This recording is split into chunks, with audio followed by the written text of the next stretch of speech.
시청자 여러분 안녕하십니까. 뉴스7의 김명우입니다. 오늘 오전 경남 통영시 욕지도 해상에서 20톤급 어선이 뒤집히는 사고가 나면서 피해가 컸습니다.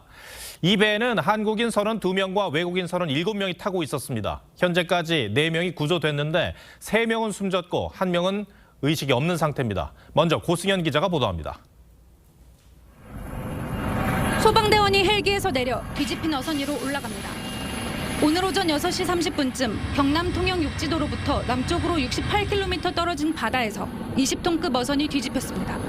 배에는 선장을 포함한 한국인 2명과 외국인 7명 등 9명이 타고 있었습니다. 해경은 사고 발생 3시간여 만에 뒤집힌 선체에서 외국인 선원 2명과 내국인 선원 1명을 발견했습니다. 이들은 의식이 없는 상태였고 심폐소생술을 하며 육지로 이송됐지만 숨졌습니다. 오후 들어 사고 현장에서 13km 떨어진 해상에서 실종자 1명이 발견됐고 의식이 없는 상태로 현재 이송 중입니다. 현재 실종자는 5명이고 모든 가용 세력들을 동원해서 구조에 최선을 다하도록 하겠습니다. 사고가 난 배는 그제 오전 다른 어선 한 척과 제주 한림항을 출발해 현장에서 옥돔잡이 조업 중이었습니다. 함께 조업 중이던 배가 보이지 않자 동료 어선이 해경에 신고한 것으로 확인됐습니다. 같이 나간 배가 우리 아들네인지 같이 잡으러 다니다가 이거 처음으로 옥돔을 잡으러 갔다 이 요새는 금방에 막 사질이 다녔겠다 이 사고 난 배 사람 처지래. 사고 해역 주변에서는 경비함정과 항공기 등이 투입돼 광범위한 수색 작업이 진행 중입니다. TV조선 고승현입니다. 네, 이번엔 사고 현장으로 가보겠습니다. 지금은 39명 가운데 실종된 5명의 수색 작업이 계속되고 있습니다. 날이 어두워지면서 수색 작업이 어렵습니다.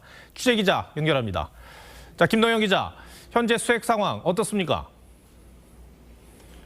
네, 해경은 날이 저문 지금 이 시간에도 실종자 수색을 이어가고 있습니다. 다행히 사고 해역은 파고가 완만해서 수색에 어려움은 없는 상태입니다. 해경은 오전부터 뒤집어진 어선에 잠수부를 투입해 선내에서만 3명의 실종자를 발견했습니다. 하지만 이후 선박에 얽힌 어구 처리에 어려움을 겪으며 내부 진입이 더뎌졌습니다.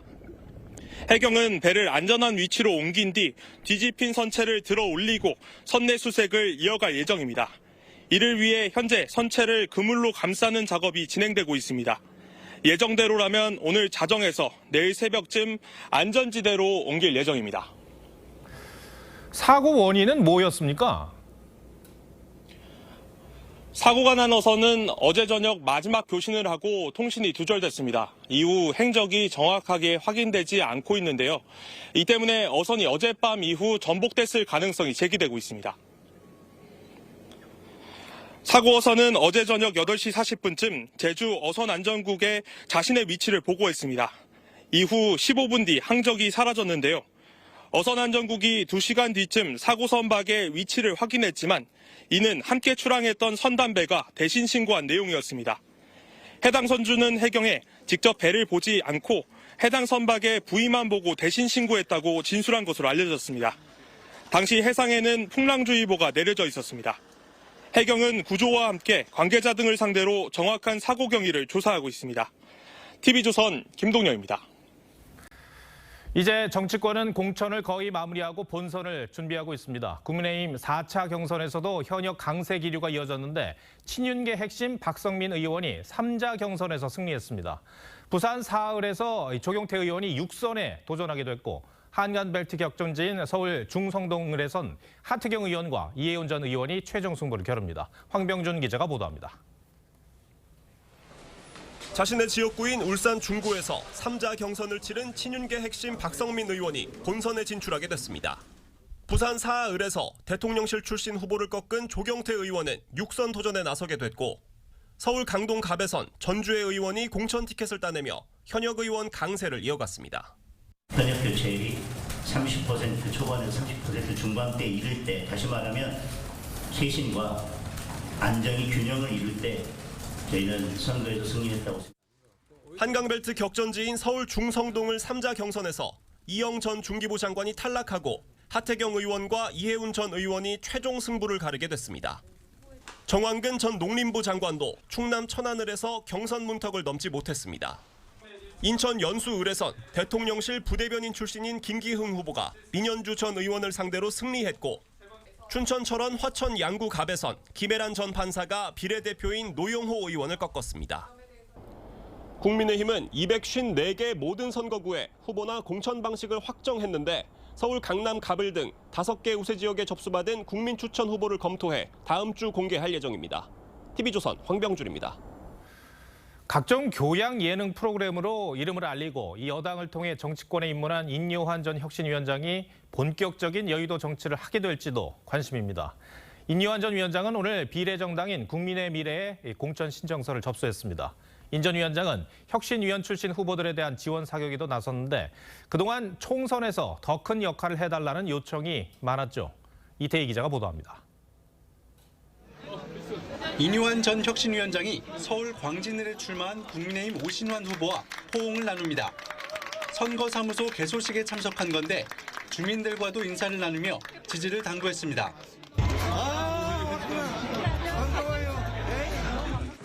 서울 동대문 을에 출마한 김경진 후보 개소식에도 참석해 힘을 실었는데 두 후보 모두 인요한 혁신위에서 활동했습니다. 인 전 위원장은 서울 험지에 출마한 두 후보의 총선 승리를 확신한다고 했습니다. 반드시 해내리라고 봅니다. 싹 하면은 여러분들이 쓸어버려. 3번 할 겁니다. 싹! 인 전 위원장은 오늘 대리인을 통해 국민의 미래 비례대표 공천을 신청한 것으로 알려졌는데 구체적인 언급은 피했습니다. 정치 안 하신다고 했는데 다시 비례대표 신청하시는 결심하시게 된 계기 좀. 국민의힘 공천관리위원인 이철규 의원이 비례대표 출마를 권유했다고 밝혔던 만큼 당선권 내 순번 배치가 유력한데 비례정당인 국민의 미래의 선대위원장을 맡는 방안도 거론됩니다.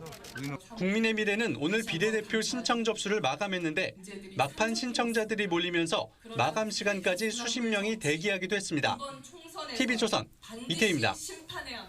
막바지 민주당 공천 상황도 전해드리겠습니다. 민주당은 잠시 뒤 경기 용인정 등 일부 지역의 경선 결과를 발표할 예정입니다. 이 지역구 현역 의원이 불출마를 선언하거나 공천에서 배제된 지역들인데 발표 현장에 취재기자 나가 있습니다.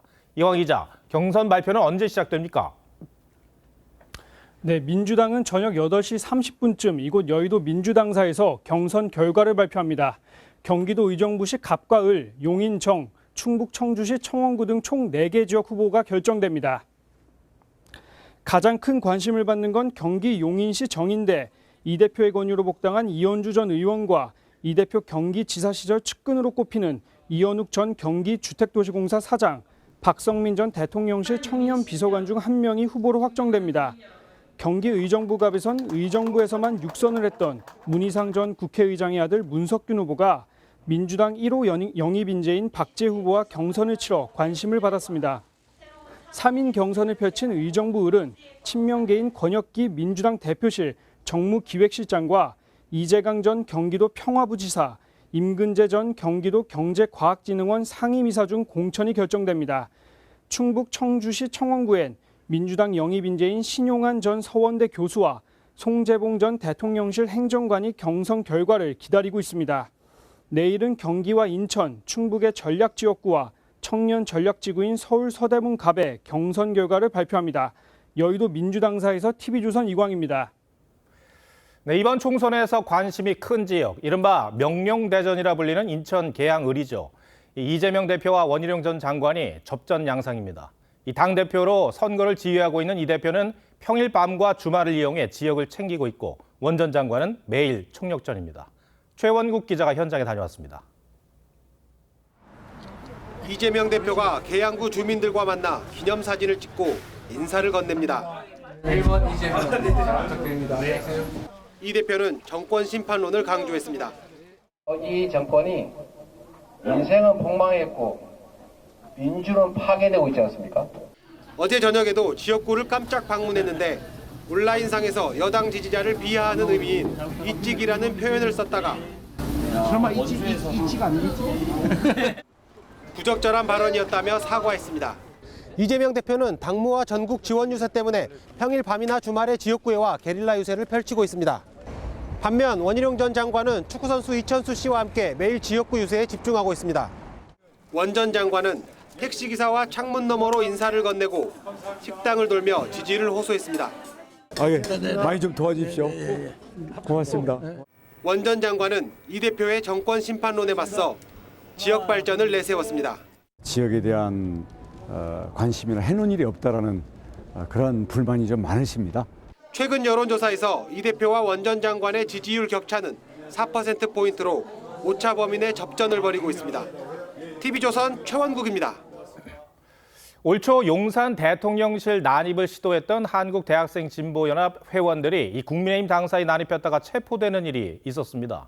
국민의힘 성일정 의원의 사퇴와 한동훈 비대위원장의 사과를 요구했다고 합니다. 왜 이런 일을 벌인 건지 이태영 기자가 알려드리겠습니다. 국민의힘 당사 1층에서 대학생 여러 명이 구호를 외칩니다.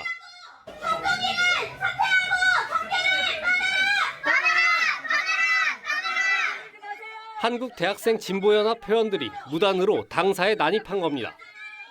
이들을 퇴거시키려는 경찰관들과 뒤섞여 당사는 아수라장으로 변했는데 5분 만에 체포돼 경찰서로 연행됐습니다. 이들이 성일정 의원 사퇴를 요구한 건 최근 논란이 된 이토 히로부미 발언 때문입니다.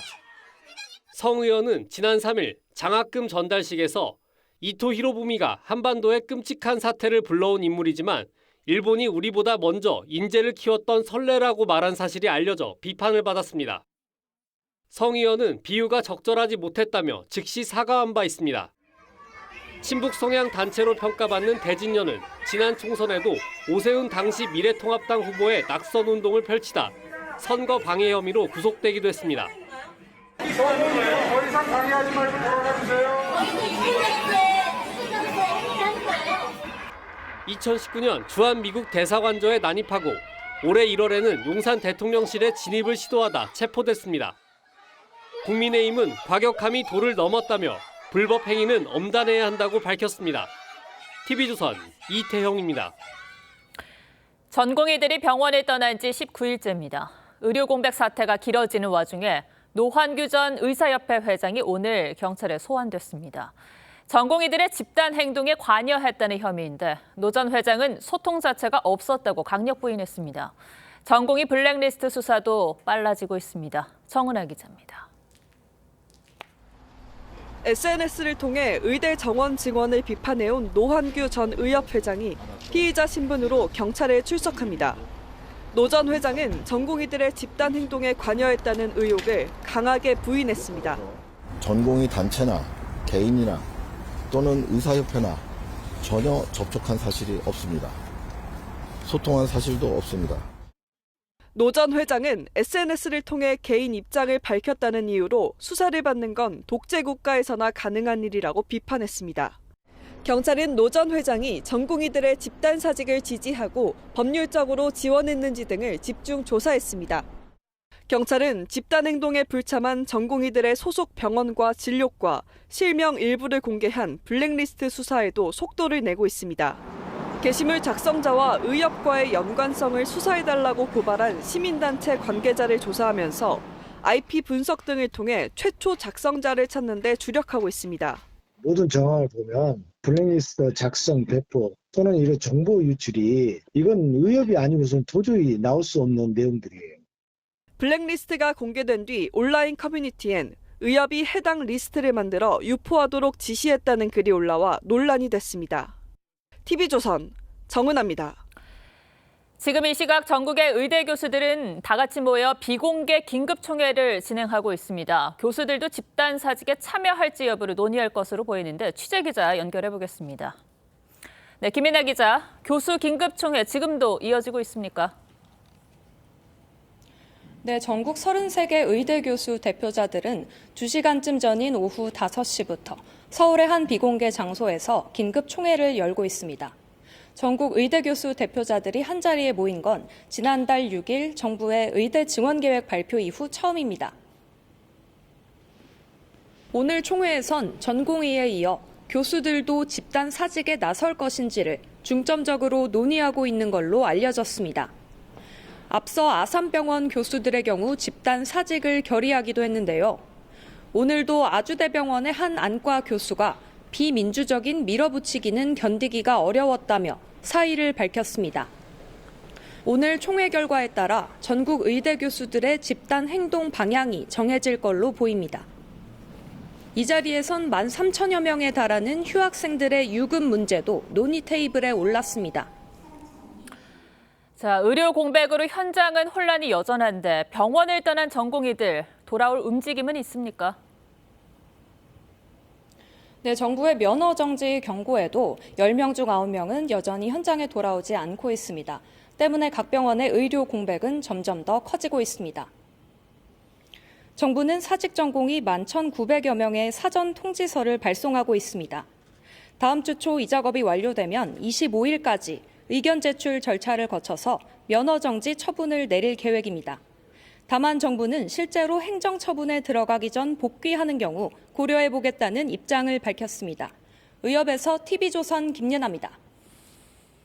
네, 계속되는 의료 공백을 메우기 위해 정부가 진료 지원, PA 간호사 카드를 내세웠습니다. 그동안 대형 병원에서 음성적으로 일하던 PA 간호사를 이번에 시범 사업을 거쳐서 아예 제도화하겠다는 건데요. 사회정책부 황민지 기자에게 가능성은 있는지 한번 알아보겠습니다. 자, 황 기자, PA 간호사 아직은 좀 낯선 용어인데요. 어떤 일을 하는지 설명부터 해주시죠. 네, 이 PA 간호사는 피지션 어시스턴트, 진료 보조 간호사를 말합니다. 병원마다 테크니션, 임상 전담 간호사 등 부르는 이름도 제각각인데요. 최근 전공의 사태로 알려지긴 했지만 사실 이 PA 간호사는 2000년 전후로 일부 대형 병원의 외과, 흉부외과 등 인력난이 심한 과에서 의사 업무 일부를 대신해 왔고요. 이 PA 간호사가 없으면 수술방이 돌아가지 않는다, 이런 말이 나오기도 하는 게 현실입니다. 다만 현행 의료법상 근거가 없기 때문에 불법이라는 지적이 계속돼 왔습니다. 국내 PA 간호사는 2만 명 정도로 추정됩니다. 이렇게 중요한 역할을 하는데도 불법인 상황이라서 논란은 계속돼 왔었는데 이번을 계기로 합법화하겠다는 게 정부의 구상인 거죠. 네, 그렇습니다. 일단 시범 사업을 거쳐 제도로 안착하겠다는 건데요. 그동안 현장마다 다 달랐던 간호사들의 진료 지원 범위를 새로 정했습니다.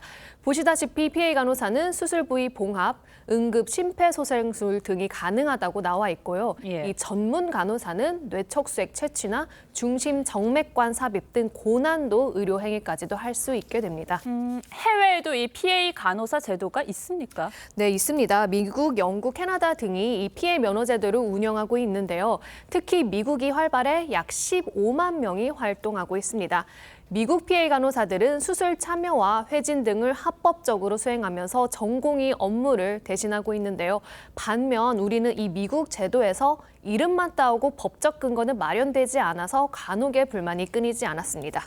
이 PA 간호사 제도화에 대해서 의료 현장의 반응은 좀 엇갈릴 것 같습니다. 어떻습니까? 네, 그렇습니다. 일단 간호사들은 암암리에 해오던 업무들이 법적으로 보호된다는 점에서 환영하고 있습니다. 특히 다만 자격이나 대우, 의료사고 발생 시 책임 소재 등을 간호법을 통해 보완하자고 지금 요구하고 있는데요. 직접 목소리 들어보시겠습니다. 의료사고 안전망을 구축하는 의료 계획을 뒷받침하는 법안이 될 것이다.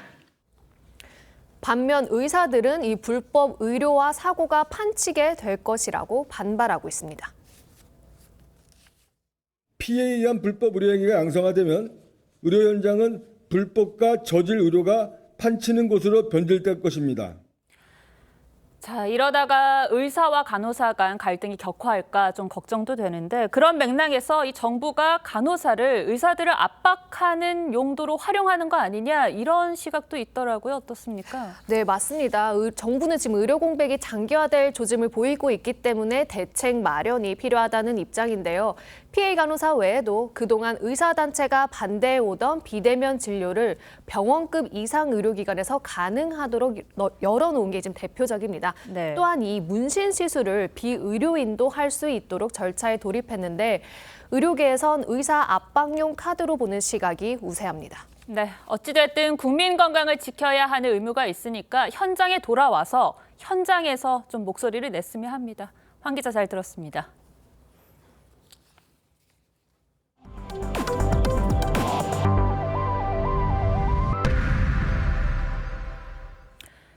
오늘 새벽 강변북로를 달리던 고급 스포츠카가 갓길에 세워진 화물차를 들이받았습니다. 형체를 알아볼 수 없을 정도로 부서졌는데 운전자와 동승자는 병원으로 옮겨졌지만 중상입니다. 권형석 기자입니다. 도로 갓길에 세워진 흰색 화물차 밑에 검정색 스포츠카가 깔려 있습니다. 출동한 소방대원들이 구조 작업을 벌입니다. 화물차를 이동시키자 스포츠카는 형체를 알아볼 수 없을 정도로 부서져 있습니다. 오늘 새벽 1시쯤 강변북로 구리 방향으로 달리던 고급 외제 스포츠카가 성수대교 인근에서 갓길에 정차돼 있던 4.5톤 화물차를 들이받았습니다. 사고가 난 갓길엔 이렇게 유리 조각을 비롯해 차량 파편들이 여기저기 흩어져 있습니다. 이 사고로 스포츠카에 타고 있던 30대 남성 2명이 크게 다쳤습니다. 저희가 있을 때는 호흡은 있고 의식은 없는 상태였고요.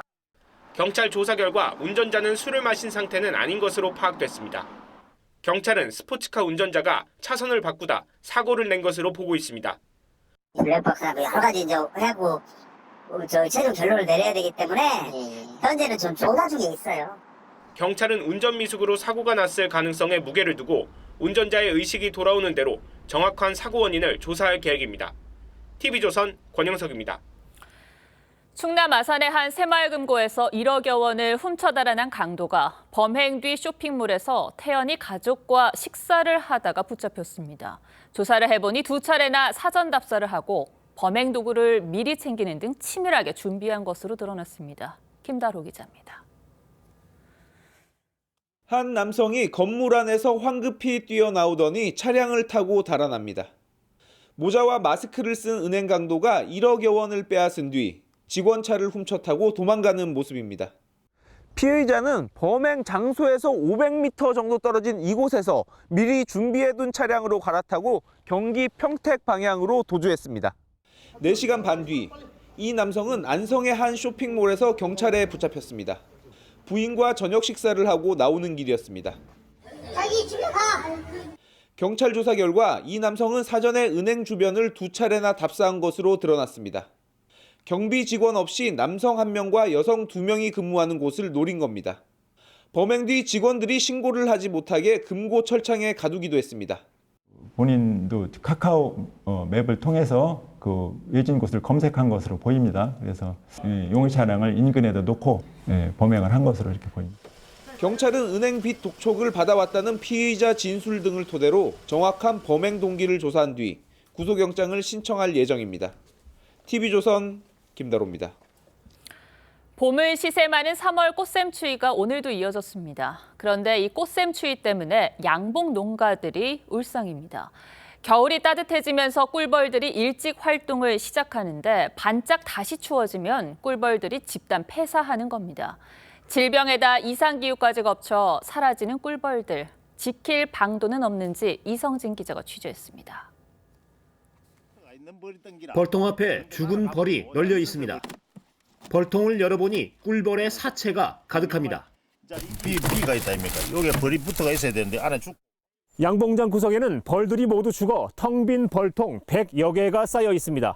이 양봉장에서는 지난달 초부터 벌들이 죽어나가기 시작했습니다. 사라진 벌까지 합치면 700만 마리에 이릅니다. 20년 넘게 양봉을 한 농민은 착잡할 뿐입니다. 통을 열어가지고 계속 주고 있다 보면 사람이 기운이 빠지고 고마 의욕이 없어진다고 보면 됩니다. 양봉 업계는 꿀벌 폐사가 따뜻한 겨울로 인해 개화가 빨라지는 것과도 관련이 있는 것으로 보고 있습니다. 따뜻하면 육아가 시작된단 말이죠. 꿀을 갖다가 밖에서 수집을 해와야 되는데 그걸 수집하러 다니는 과정에서 많이 상할 수밖에 없고.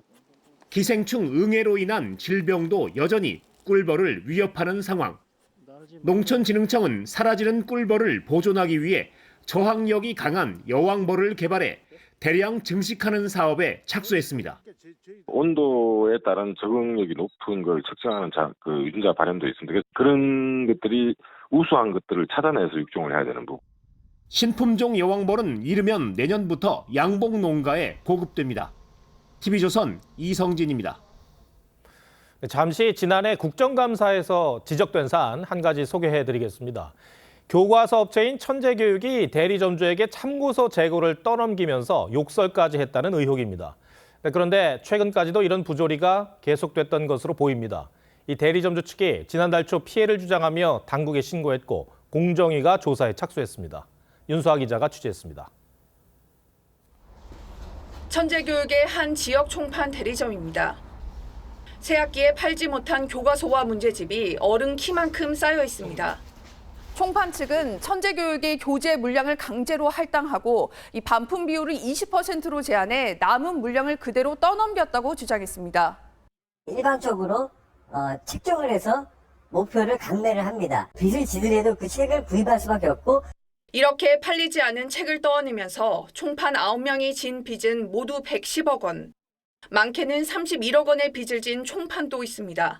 출판사에서는 채권 확보를 위해서 거래를 할 때에는 부동산 담보를 제공하라고 합니다. 그만둘 때의 채무는 한 26억 정도. 참다 못해 본사 관계자에게 거래 규정 서류를 달라고 하자 돌아온 것은 계약 해지 협박과 함께 욕설이었다고 합니다. 기다리고 있으라고! 누구한테 땡깡을 부리고 있어! 천재교육 측은 일부에서 벌어진 불미스러운 일은 사과한다면서도 대리점주들이 객관적인 피해 증거를 제시하지 않은 채 일괄적인 부채 탕감을 요구하고 있다고 반박했습니다. 총판 9명은 지난달 초 공정위에 신고서를 제출했고 공정위는 조사에 착수했습니다. TV조선 윤서입니다. 요즘 신축 아파트 분양권은 가격이 오르고 있는 반면 재건축을 추진 중인 아파트 가격은 날이 갈수록 떨어지고 있습니다. 공사비가 급등하면서 생긴 일입니다. 정수양 기자가 더 자세히 전해드리겠습니다. 1년 전 분양한 서울 마포구의 한 신축 아파트입니다. 분양가 10억 원이었던 전용 59제곱미터가 13억 7천만 원에 거래됐습니다. 웃돈이 3억 원 붙은 겁니다. 이 아파트는 분양 당시 고분양가 논란에 휩싸이며 전용 59제곱미터의 경우 수백 대 1의 경쟁률에도 미계약이 나왔는데 1년 만에 상황이 바뀐 겁니다. 재작년 12월 분양했던 서울 강동구의 대단지도 올해 말 입주를 앞두고 최고 6억 원의 웃돈이 붙었습니다. 1년 새 공사비가 13% 넘게 오르다 보니 그 전에 분양한 신축으로 내 집 마련 수요가 몰리는 겁니다. 지난해 9월 이후 급감했던 분양권 거래도 올해 들어 다시 늘고 있습니다. 공급가가 지금 가격보다 많이 떨어지고 하는 확률은 적으니까 신축들은 해놓으면 낫지 않겠느냐 이런 생각 하시더라고요. 반면 한때 황금알로 여겨졌던 재건축, 재개발 추진 아파트는 애물단지가 되고 있습니다. 8억 원까지 치솟았던 상계동의 한 재건축 추진 아파트는 최근 4억 6천만 원에 거래됐습니다. 시공사의 공사비 인상 요구로 조합원 분담금이 최고 5억 원까지 늘어날 상황이기 때문입니다. 그 원자재값 상승으로 사업이 중단되거나 또 분양 시기를 늦추기 때문에 정비 사업 쪽이 아닌 다른 쪽으로 쏠림 현상이. 공사비 급등이 부동산 시장을 강타하면서 신축 쏠림과 재건축 재개발 외면 현상은 더 심화할 전망입니다. TV조선 정수양입니다. 이스라엘과 하마스 간 전쟁이 이어지고 있는 가자 지구 상황이 갈수록 참혹합니다. 이들을 도우려는 손길이 목숨을 앗아가는 안타까운 일까지 벌어졌습니다. 공중에서 투하한 구호품에 맞아 주민 5명이 숨졌습니다. 류주현 기자입니다. 수송기가 상공에서 구호품들을 투하합니다. 그런데 일부는 낙하산이 완전히 펼쳐지지 않은 채 떨어집니다. 현지 시간 8일 가자지구 북부 난민촌에서 추락한 구호품에 맞아 5명이 숨졌습니다. 부상자도 10명 정도 발생했습니다.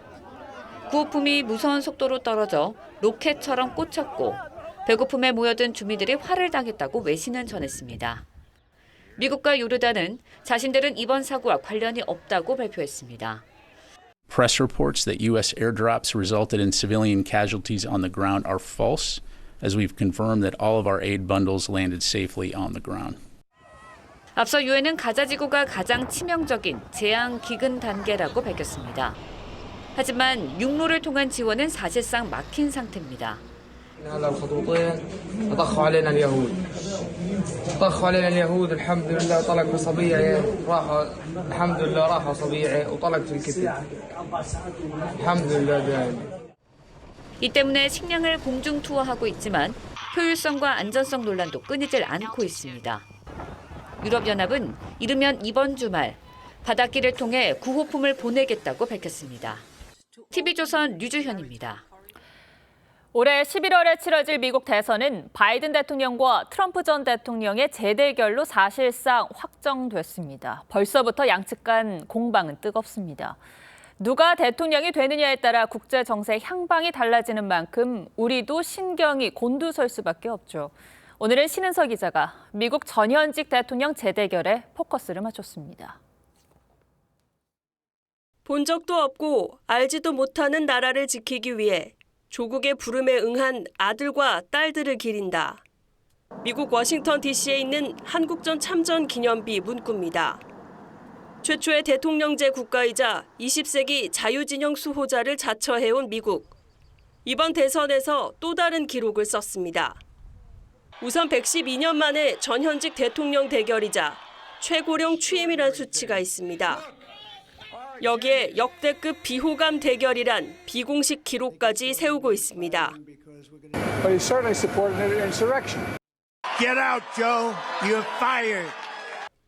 바이든 대통령은 국정연설에서 트럼프 저격에 열을 올렸습니다.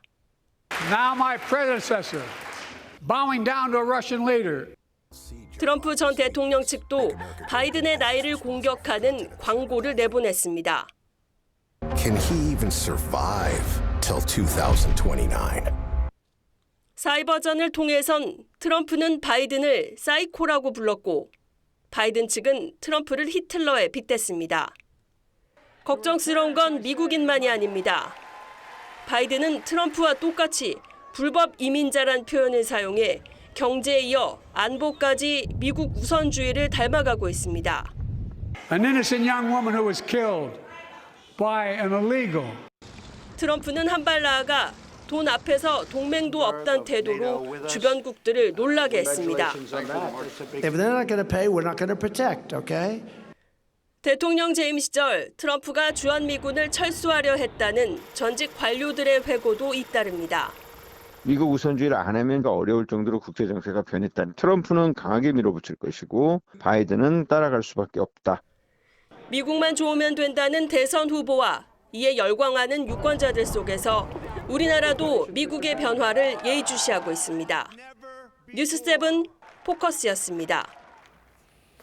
이번 총선에선 여야의 과학기술 인재 영입도 그 어느 때보다 치열합니다. 이 4년 전엔 문재인 정부의 탈원전에 대응하기 위한 이 원자력 전문가와 코로나 사태로 인한 감염병 전문가들이 발탁됐죠.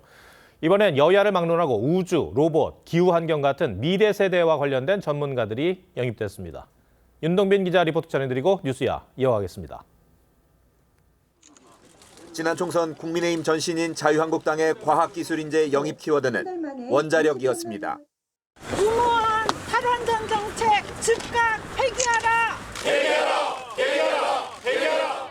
문재인 정부의 탈원전 정책으로 한국전력 적자폭이 커지고 원자력 산업이 위축되자 전문가 2명을 영입한 겁니다. 민주당은 코로나 팬데믹 대처를 강조하며 의사 출신 전문가 2명을 국회에 진출시켰습니다. 하지만 이번 총선에선 미래산업인재 영입이 대세입니다. 국민의힘 용인 정에 나서는 강철호 전 현대로보틱스 대표는 AI와 로봇, 양자컴퓨터 등 차세대 산업 유치를 내세웠습니다. AI, 양자컴퓨터, 첨단 로봇 같은 차세대 먹거리 산업에 대해서 적극 투자하고 지원해서 초격차 기술을 확보하는 것이 시급하다고 생각합니다. 민주당은 대전 유성을 후보로 천문연구원 우주과학본부 출신 황정아 박사를 발탁해 우주 산업에 힘을 실었습니다. 전략적인 우주 개발과 국제 협력, 과학기술자가 긍지를 가질 수 있는 과학기술 정치로 국민 여러분께 보답하겠습니다. 여야 모두 지구온난화와 이상기온 현상이 일상이 되자 기후 전문가를 영입했습니다. 탈원전과 팬데믹 등 정치권 이슈를 따라갔던 과학기술 분야 인재 영입 키워드가 로봇과 우주처럼 이 초당적 관심사인 미래 먹거리 분야로 바뀌고 있는 겁니다. 핵심 산업인 반도체 분야 인재들은 4년 전과 마찬가지로 고루 등용되고 있습니다. TV조선 윤동빈입니다.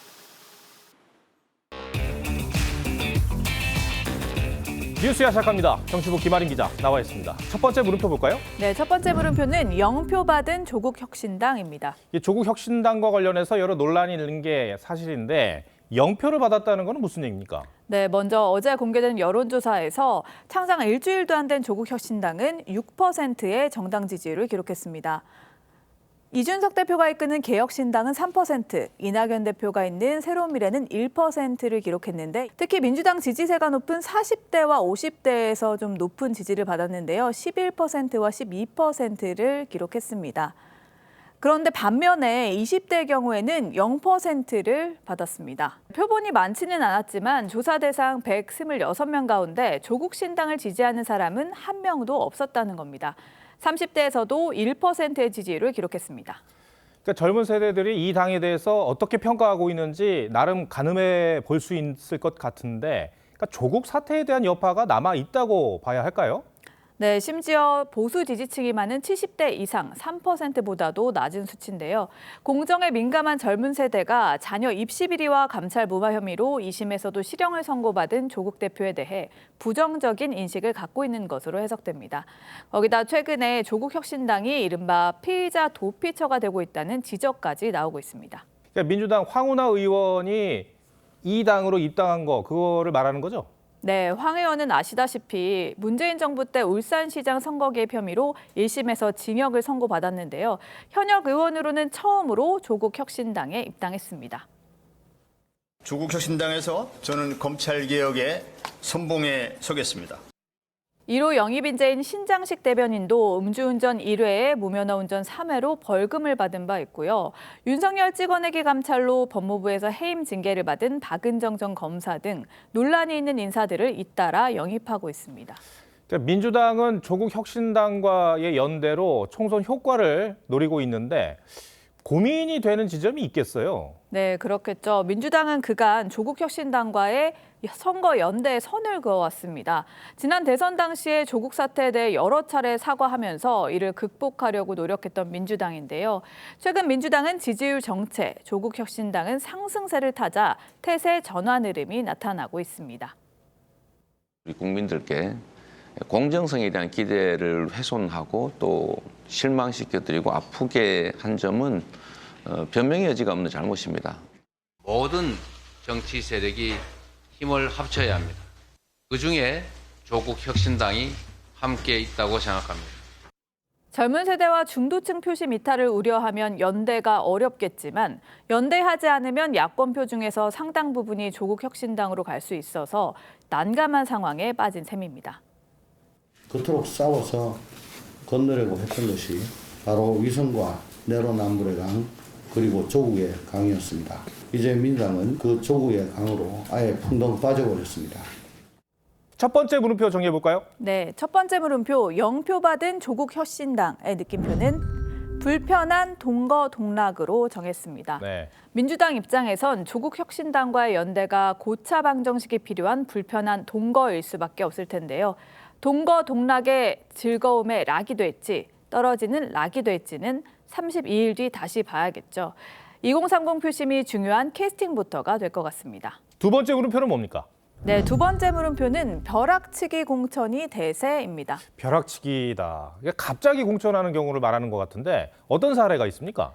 네, 최근에 여야 할 것 없이 무연고 돌려막기 공천이 이어지면서 반발의 목소리가 나오고 있는데요. 대표적인 무연고 공천으로 잡음이 난 곳은 경기 하남입니다. 서울 광진을에서 국회의원을 지낸 추미애 전 장관은 동작을, 중성동갑, 용산 얘기가 나오다가 경기 하남갑에 공천이 됐고요. 하남을에는 독립운동가 백범 김구의 증손자인 김용만 씨가 공천이 됐는데요. 민주당에서 출마를 준비 중이던 예비 후보들은 두 사람이 하남과 무슨 관계가 있냐며 반발했습니다. 철새 정치 규탄한다. 공정경선 보장하라. 보장하라. 보장하라! 보장하라! 그러니까 지역에서 미리 선거운동을 하던 후보들 입장에서는 억울하겠어요. 네, 그렇습니다. 하남 외에도 민주당에서는 부산 출신의 류삼영 전 총경을 서울 동작을에, 강원도지사를 지낸 이광재 전 국회 사무총장을 경기 성남 분당 갑에 공천을 했는데요. 국민의힘도 강남 출신 이원모 전 비서관을 용인 갑에, 서울 양천을에서 3선을 한 김용태 전 여의도 연구원장을 경기 고양정에, 강남병의 유경준 의원을 오늘 경기 화성정에 배치했습니다. 그런데 이렇게 갑자기 공천을 하면 그 지역 공약은 어떻게 준비를 합니까? 네, 이렇게 급히 배치된 후보들은 그 지역구를 오래 닦은 당협위원장이나 지역구 의원들의 도움이 필수적인데요. 국민의힘 경기도 모 지역구의 경우에 후보 확정이 일주일이 넘었는데 지역에 사무실도 열지 않고 현수막도 안 걸고 선거에 전혀 의지가 없어 보여서 지자체장이 서울 당사로 공관위원을 찾아와 답답함을 호소하기도 했습니다. 막판에 험지에 강제 배치당한 후보들도 난감하기는 마찬가지일 것 같아요. 네, 좀 취재를 해보니까요. 모 후보는 우리 당의 사지인데 가서 죽는다는 생각으로 당의 제안을 받아들이기로 했다라고 말을 했고요. 또 무연고 지역구에 배치된 모 후보는 아닌 밤중에 홍두깨라고 황당함을 표현하기도 했습니다. 벼락치기 공부의 의원실 전체가 비상에 걸리기도 합니다. 네, 알겠습니다. 두 번째 물음표도 정해볼까요? 네, 두 번째 물음표. 벼락치기 공천이 대세의 느낌표는 유권자의 눈으로로 정했습니다. 정당 입장에서는 총선 승리를 위해 후보를 특정 지역에 전략 배치할 수밖에 없다고 하죠. 이런 무연고 공천이 유력 정치인에겐 재배치의 기회, 정치 신인에겐 도전의 기회를 제공하는 것도 사실입니다. 하지만 40일 전에 지역구에 무연고 후보를 내리꽂는 이런 관행은 지역 현안 해결을 바라는 유권자들에 대한 예의가 아니지 않을까요? 네, 알겠습니다. 김아름 기자, 잘 들었습니다.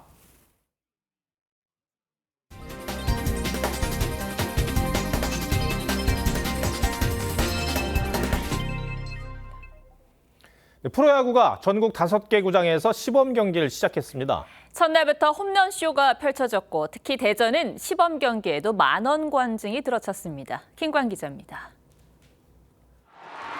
다시 함성이 울려 퍼졌습니다. 대전구장이 9년 만에 시범 경기 만원 관중을 기록하는 등 오늘 하루 전국 5개 구장 평균 관중은 7,000명이 넘었습니다. 꽃샘추위에 투수들에게는 예열의 시간이 필요했지만 타자들은 시원하게 배트를 돌렸습니다. 2024 시즌 시범 경기 1호 홈런의 주인공은 키움 임지열입니다.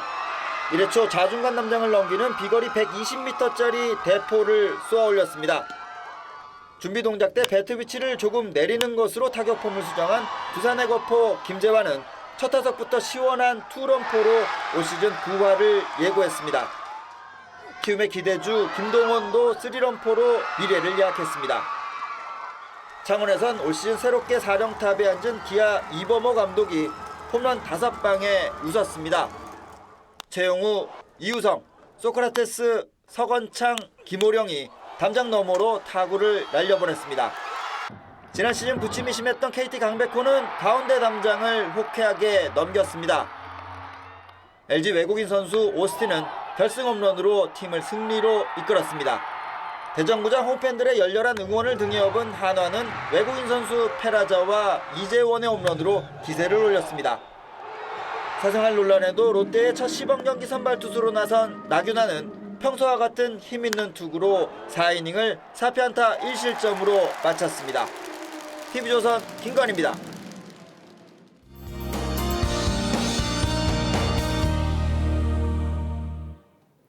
오늘 꽃샘추위 속에 봄의 꽃 노란 유채꽃이 만발했습니다. 내일 아침까지는 꽃샘추위가 이어지겠는데요.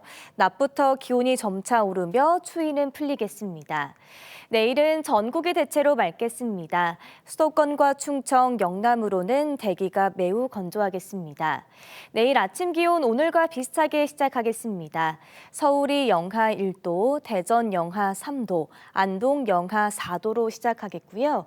내일 한낮에는 오늘보다 3도에서 5도 정도 높겠습니다. 서울이 10도, 대구 13도까지 기온이 오르겠습니다.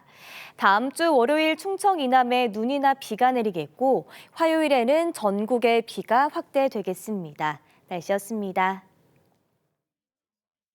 고대 로마 시대엔 루비콘강을 건너려면 충성의 의미로 무장을 해제해야 했습니다.